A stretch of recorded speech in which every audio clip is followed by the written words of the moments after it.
Welcome to Vicious Whispers with Mark Tullius, your source for horror, sci-fi, suspense, and all things violent. Thank you so much for joining me today on Vicious Whispers with Mark Tullius. At the end of the episode, I will share a story from Twisted Reunion. That story is Each Dawn I Die, the first one in the book. I was reminded of it when I was talking last week on Slasher Sports Cinema with Billy Graves. Awesome podcast. Definitely check that out if you have time. Really enjoyed that conversation. But Billy had picked up Twisted Reunion and had started it. Really was enjoying Each Dawn I Die. So I thought that was super cool.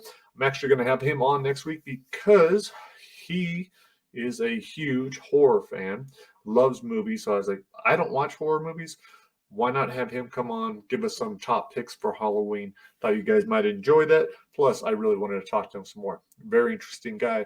We had a lot in common. In the meantime, let's talk about why I don't have a guest on today. When I interviewed Rico Petrini, we were talking about CTE and different people I wanted to interview. I was planning on interviewing Chris Boyce, the founder of the support group, but I also realized I was just too overwhelmed. I completely shut down on everything. So a couple of weeks ago, I had mentioned I was doing a TikTok challenge. I was doing that, and it was just something, not a challenge, like not an official challenge. It was something I was pushing myself to do. So, okay, let's do 3 videos a day. I can do it.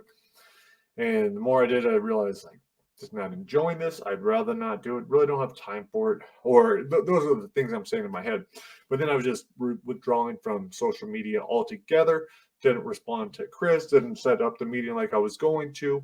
So just a lot of behavior I'm used to. It's just when I get overwhelmed, I think I just shut everything down. Another thing I was doing was becoming really addicted to Duolingo. I've been kind of ridiculous on that the last couple weeks. I think last 6 weeks I've been in the top level, what is it, Diamond League. And I wanted to get to the very top. I was like, oh, if I get to the top 3, I was like, that's pretty cool. This week, I really applied myself. I've been spending, anytime I have some free time, I go right to it. And that's what I've been practicing, just trying to get points, not really caring about learning. I'm almost through all Unit 1 of Spanish, and then I keep playing around with the German.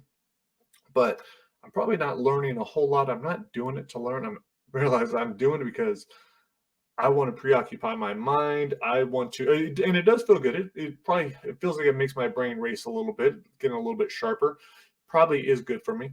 But like this week, I probably spent a lot of time on it that I could have been applying to something else. So even though it was a much more positive addiction than things that have been in the past, like I used to be addicted to Clash of Clans, or I would spend way too much time on that little stupid game, or there's another one before that. So this is way more productive, but it's still a lot of time that I am putting into it. So I want to start using that time for something else. So instead of spending all that time on there, I still will spend some time on there. I'll still do my daily. I won't make the point such a big thing. I won't make it all about my ego and having to be one of the best. Instead, I will put that time into marketing. I have all these notes, all these ideas that I need to, or that I would like to get done, that I would like to implement. But the story I always tell myself is, I don't have time. I don't have time. All I've been doing this week, besides the Duolingo, the majority of my time has been spent, taking care of my family, cooking, cleaning, all that stuff. The rest of my time has been spent reading Try Not to Die at Ghostland. Duncan Ralston sent me the main path. It is awesome. I'm nearly done with it. Super cool. Long, way longer than others. You guys are in for a really cool book. So that has been taken up some time. And then I've also been writing Trying to Die at Dethfest, really trying to knock out these scenes. I feel really confident. I think we just finished chapter 11. I did a couple of death scenes, just rough drafts.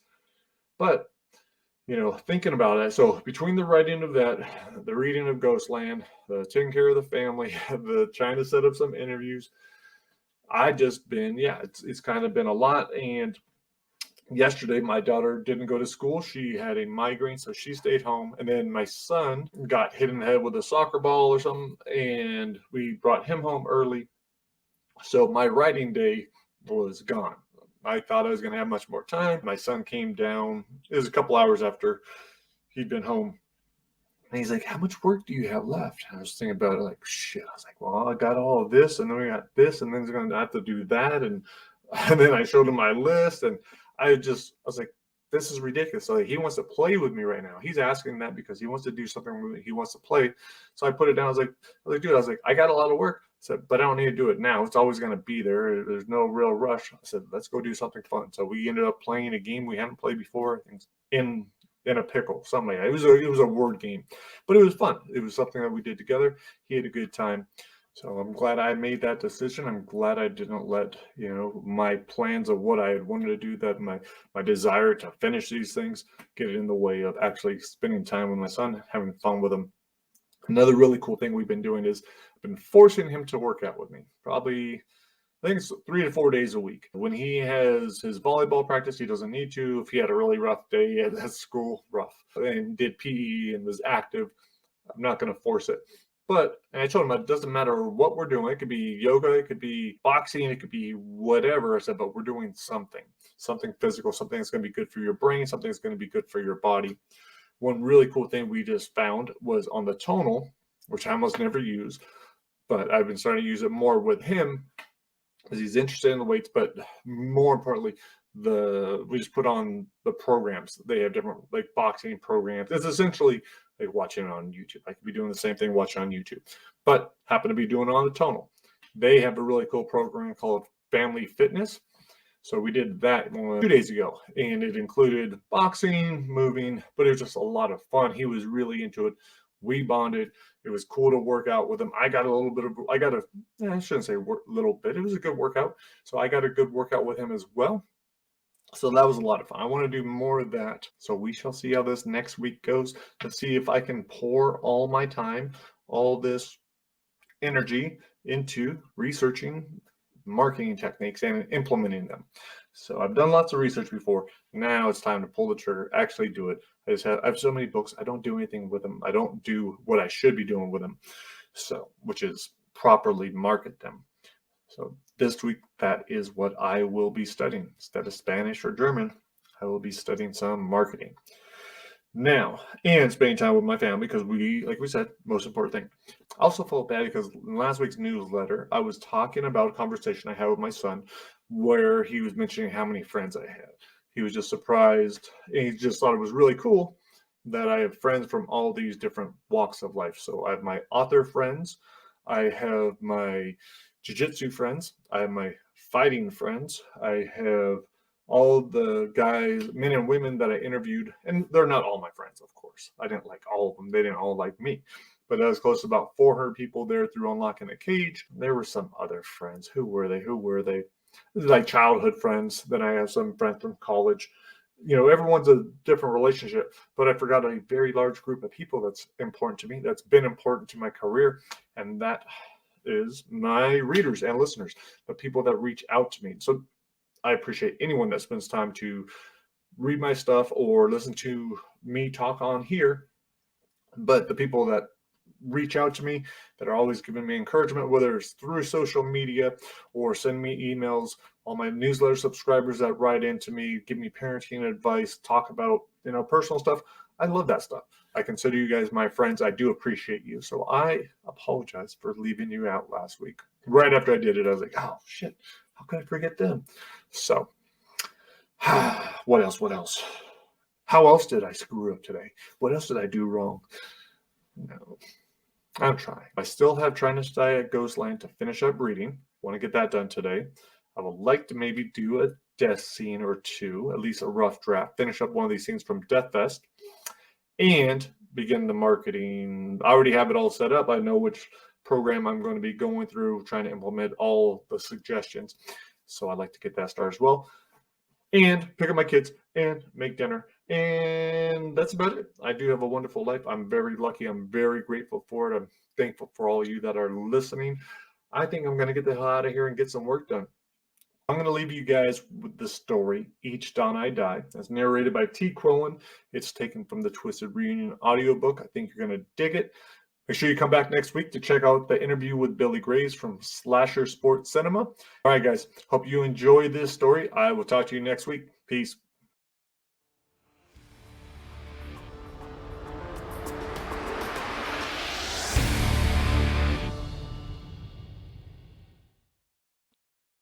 Each dawn, I die.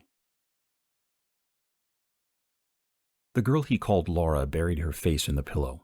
Her crying returned to full-blown sobs. Vic stroked her shoulder and tried to shush her. Wished he could remember her real name. She eased up a little with his touch. "There you go. That's better," he said. "It's not that I don't like you, but I gotta sleep by myself." She jerked away from him. "It's nothing personal," she screamed into the pillow. "I know." Vic stopped pretending with his nice voice. "You need to get up." He grabbed the stained wipe-up towel and wrapped it around his waist. She peeled her face away from the pillow and looked at him, her face a black mess of smeared mascara. Sounding much younger than the 18 years she claimed, she asked, "Where are you going now?" Vic opened his bedroom door and called to George, who was passed out on the couch. "Hey, I need you to help me out."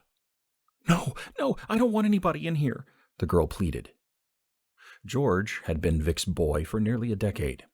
They'd met in Principal Jenner's office after getting caught buying ecstasy. George rubbed his eyes and ran a hand over his shaved head. "Come on, lady, you gotta go." "Oh my God," she said to Vic. "You're such a jerk." Vic turned his face to her. "I'm sorry, I have to get up early. George will take you home." "I can't go home. I told my parents I'm staying at Amy's." Vic rolled his eyes at the ridiculousness. He needed to start doing a better job of checking IDs. As he headed for the bathroom, he told George, "Handle this quietly, please." He could hear her yells with the door closed, even with the shower running. The sound of the radio, though, made her disappear. When he walked out of the bathroom, she was still gone. He slipped on his boxers and fired up his laptop, opened the website. 15,000 views.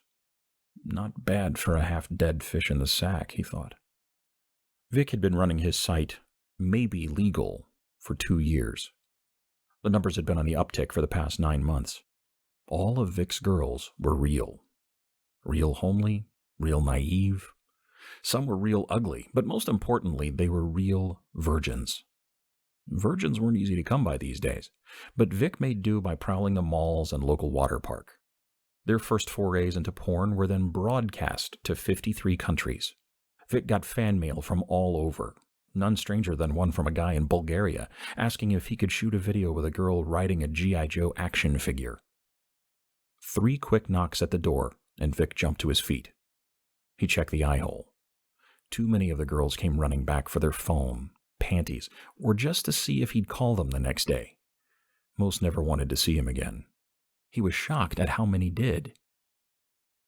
George entered, his hand pressed to his ear, small trail of blood running down his neck. "Stupid bitch," Vic asked. "What the hell happened to you?" "She bit me, man. She fucking bit me." "Bit you?" "Yeah, I was telling her how good she looked. Thought maybe I'd get some seconds, and then she fucking bit me." George went to the bathroom to clean up, and Vic laughed, grabbed an energy drink from the fridge. He cracked it open and took a long swig. Not really caring, he asked, "She say anything?" "She said maybe 5 words the whole ride. Right here, left there. Didn't seem too happy." "Well, can't please 'em all." George came out of the bathroom a few minutes later, 3 bandages awkwardly taped to his ear. His fat frame filled the doorway as he flicked on the light. "Holy shit, it looks like you killed someone." Vic chuckled, took a swig, and sat down at his computer, as George snapped photos of the bloody bedspread. George yanked off the old sheets, pulled a new pair of silk linens from the closet, and slid them onto the mattress. He smoothed them down, arranged the pillows. "She any good?"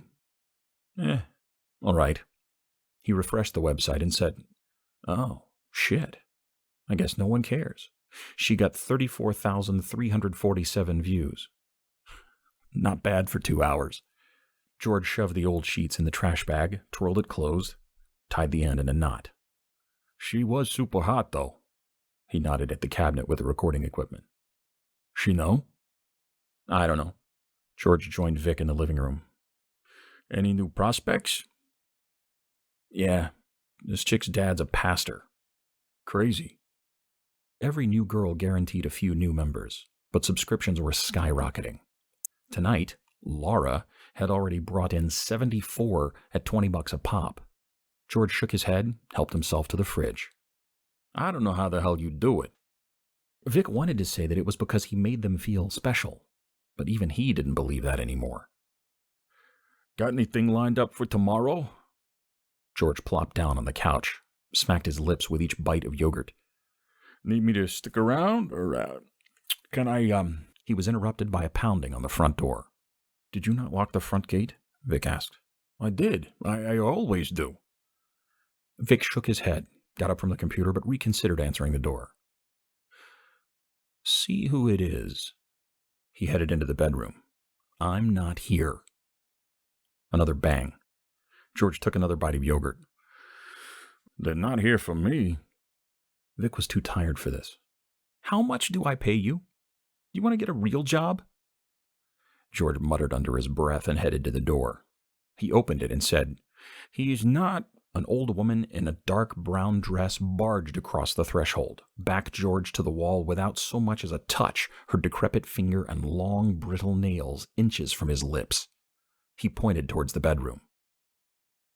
Vic threw on his robe and barely beat the woman to the doorway, not wanting to get trapped in this room with her. The woman looked Middle Eastern, like her leathery brown skin had been blown dry by wind and sand. Her angry eyes were cold and red from tears. Vic motioned towards the door. You need to get out of here. The woman brought her hand to her mouth, spit in it, and flung the saliva toward Vic. She shouted something that he couldn't understand, but the hatred translated perfectly. Vic wiped the spit from his face, pushed the woman towards the front door. Get out of here before I call the cops, you psycho bitch. Vic looked at George, but George didn't move. The woman did. Turning her back on Vic, she stopped next to George and spoke in broken English. You part of this? He shook his head and kicked the trash bag. I just clean up. Vic's face still felt wet, but his hand came away dry. Look, I'm calling the cops, he said, headed for the phone, so you better get the fuck out of here. The door slammed. The woman had already left, and George threw the deadbolt. Why did you let her in? Vic said. George's face was whiter than the time he thought he'd had testicular cancer. Who was she? Vic hurried to the sink and splashed water over his face. How the hell would I know? You've never seen her? There was a large Lebanese community on the south side of town, but Vic rarely went down there. Something about her seemed familiar, though. Maybe from a restaurant. I got no idea. George pointed to the computer. You probably screwed her granddaughter. That wasn't just some random nut job. Chill out. I bet you anything, George said. Vic waved him off and George grabbed the trash bag and camera. I'd be careful, Vic. She could come back. Maybe I'll have to get someone over here that can actually do something about it, Vic said as George left. Vic had hired George because he was big and didn't ask for much money. Maybe Vic needed to spend some serious cash for legitimate protection.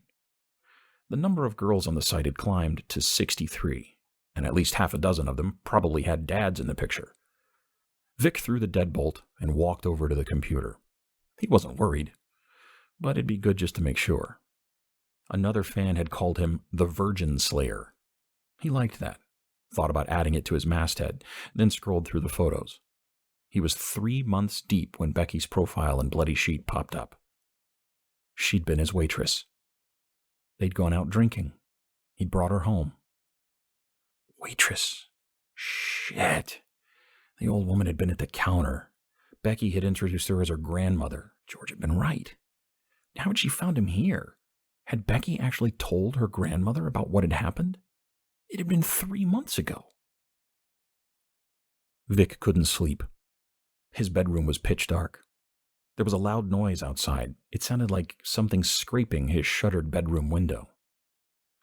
It's not the old lady, he told himself, ashamed to even think something so stupid. He was on the 3rd floor.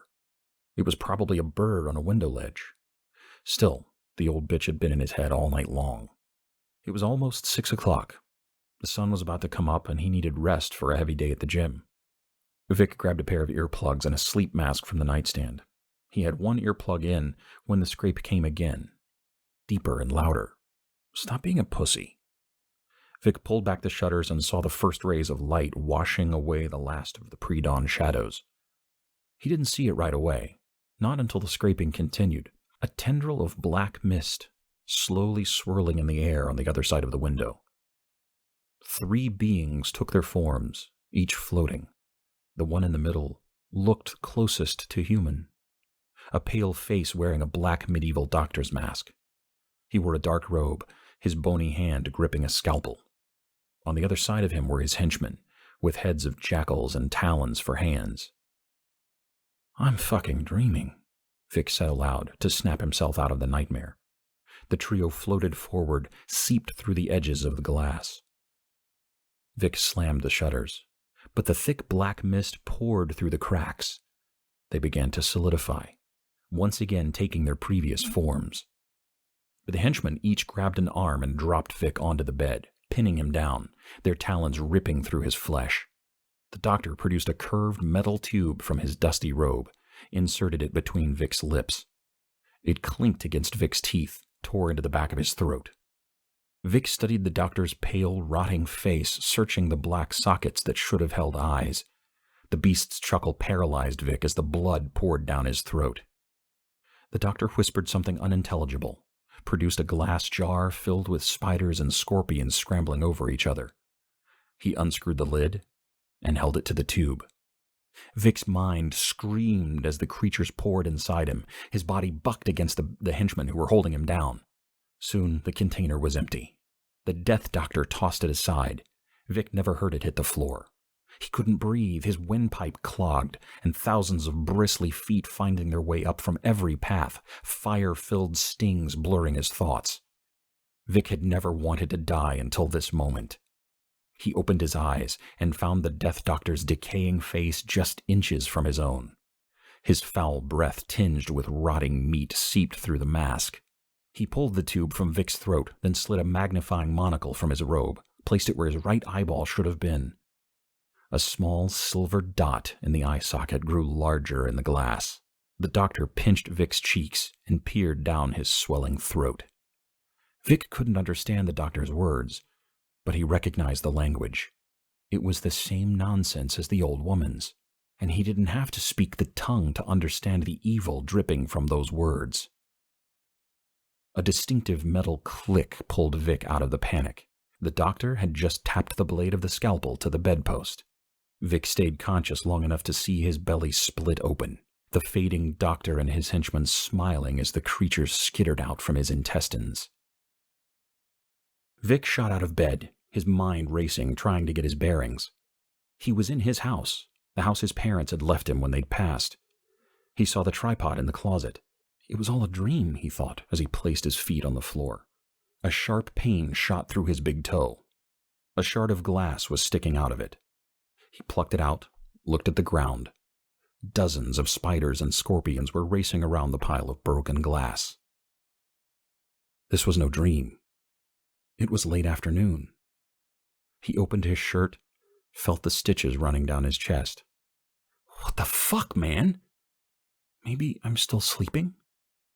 But he wasn't. The blood trailing behind him as he pulled himself to the living room told him that. His computer was still up and running. Becky's profile was on the screen. But he turned it off, hadn't he?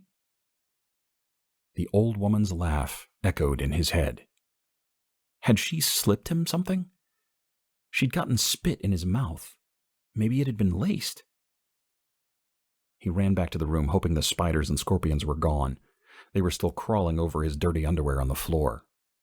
The old bitch had done something. For the next few hours, he tried to figure out exactly what. He called George, but there was no answer, and his voicemail was full. Vic paced as Becky's eyes seemed to follow him around the room. Finally, he deleted her profile and videos. Still, he felt her judging from somewhere. He threw on his old jeans and a shirt and grabbed the gun under the sweaters in the closet. He got in his Porsche and drove to the alley across the street from where he dropped Becky off. It was dark except for the light in the girl's house. He didn't bother locking the car, the .357 tucked in his belt, the baggy shirt hiding it. He stepped in front of the white picket fence and stared at the snarling pit bull on the opposite side. The old woman's gravelly voice jolted Vic. She stood on the porch, staring at him through dark cataract sunglasses. "You came," she said, sounding pleased. Vic realized he hadn't thought about what to say. He felt silly and exposed out here on the street. "It doesn't look like he likes me." "Oh, he will. At least the taste of you." The old woman loved seeing him squirm. He couldn't show his true emotions. He had to be smart, diplomatic. If that didn't work, there was always the gun. "I need to see your granddaughter." "I have no granddaughter." "The young girl that works with you. She introduced us. That's why you came over." "That's not why I came over." "I want to apologize." It actually felt good to say that. But the look of disgust on the old woman's face made Vic want to shrivel up and disappear. "You don't even know her real name, but suddenly you feel the need to apologize. Why?" The girl's name came back to him. "Gabby. Her name's Gabby." "Gabrielle." "I already took her off the website. I destroyed the recording." "How thoughtful." The old woman spat on the ground. "I can pay you. She deserves that. $5,000? "That's the filthy money you make off of all those poor girls. Using them like they were trash." "I didn't use them. I gave them..." "You lied to them." "Look, I'm sorry if you think I... Can I please talk to her?" The old woman shook her head. "She didn't come down for breakfast one morning. I went to her room, saw the computer was on. There was a movie playing on the screen. I watched 10 seconds of the filth and turned it off. I heard the water running. Gabrielle was in the bathroom. The bathwater was so red I couldn't see her legs. She died as the sun came through the window." Vic placed his hand on the fence. He felt sick. The pit bull growled and leapt for his hand, snagging his knuckle. Vic jumped back. "I'm so sorry." "And you'll remain sorry for the rest of your life." There was no reasoning with her. The pit bull rammed itself against the fence. The beast was going to break through. Vic whipped out the gun as a black mist surrounded the woman. It flew at Vic, surrounding the gun until it pointed back at his own face. He felt his finger tensing. There was nothing he could do. The old lady said, "There will be no end." The gun fired. Vic lifted his head from the piss-stained pillow in the abandoned house he'd been squatting in. It had been a solid 6 hours since his last death, his 76th in a row. The taste of hydrochloric acid sat on his tongue as Vic slipped out of bed and headed straight for the recording equipment piled on the moving box. Vic played the footage from last night and turned on the small monitor. On the screen, Vic moved around the dark room, then fell asleep on the bed. He fast-forwarded a few minutes and slowed it to where he rose to check the oncoming dawn. When his recorded self turned to the door, no one else could be seen on the video, but his body was miraculously lifted into the air and slammed onto the bed. There was no need to relive the experience. Vic turned everything off and headed into the bathroom. He grabbed a bottle of Listerine, filled his mouth, and gargled. He'd made the mistake of glancing at the mirror. He was only 24, but the dark bags under his eyes were getting bigger and blacker every day. His head full of dark brown hair had gone bone white and started falling out. He'd considered dyeing it and getting Rogaine, but what's the point? A few more dawns like this, and it'd all be gone. Maybe that was part of the curse, to end up looking like that damn woman. All he needed now were the liver spots. Vic spat the mouthwash out and grabbed his toothbrush. If the Listerine couldn't kill the taste of the acid, he doubted the toothpaste would help, but he gave it a shot. The sight of his emaciated arm moving back and forth made him break down and weep. He was falling apart. He'd lost over 50 pounds since the curse. With his withered frame, he could never again seduce a female, but that was the last thing he wanted now. He just wanted this to end. How nice it would be to fall back to sleep like a normal person and wake with the sun pouring through the window. He used to sleep in every morning. Now he was lucky to get a couple of hours of fitful rest each night. Vic threw on his jeans, put on the dark blue tank top that used to showcase his biceps, but now only exposed his atrophied arms. Death did not exist. Not for him. Whether it was the doctor and his henchmen, or by his own hand, the permanence of death couldn't happen. He tried everything, slitting his wrists, jumping off skyscrapers, bridges. He'd driven his car off a cliff and eaten more bullets than he could remember. Sleeping pills didn't work either, always wearing off at first light. Vic had fled west in an attempt to escape the dawn, but the bastards had followed and flooded his throat with a steady flow of viscous oil. They lit it on fire in Illinois. They forced razor blades through his trachea in Albuquerque. Then the doctor took a chainsaw to his chest in Wyoming. There were the Dobermans in Cheyenne. Being ripped apart by dogs had been the worst. He'd lost everything within the first month. His house, his bank account, every one of his so-called friends after he shut down the website. He traveled around the country seeking out the girls he betrayed. Some forgave him.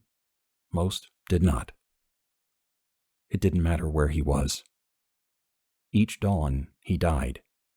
Usually he was alone, but a few times there were spectators. He avoided crowded places because the doctor never left witnesses. Good Samaritans, thinking he was having a grand maul, were torched and gutted. So, Vic stayed in the darkness. He ate whatever scraps he found in dumpsters, drank his belly full of cheap wine, hoping to numb the pain. But the doctor would leach his blood until he was sober enough to feel the blade. Vic prayed for natural causes to eventually strip him of his strength. Prayed the doctor would one day grow tired and find someone new. But each morning he'd rise and see that wretched sun. This was his life, and it would never end.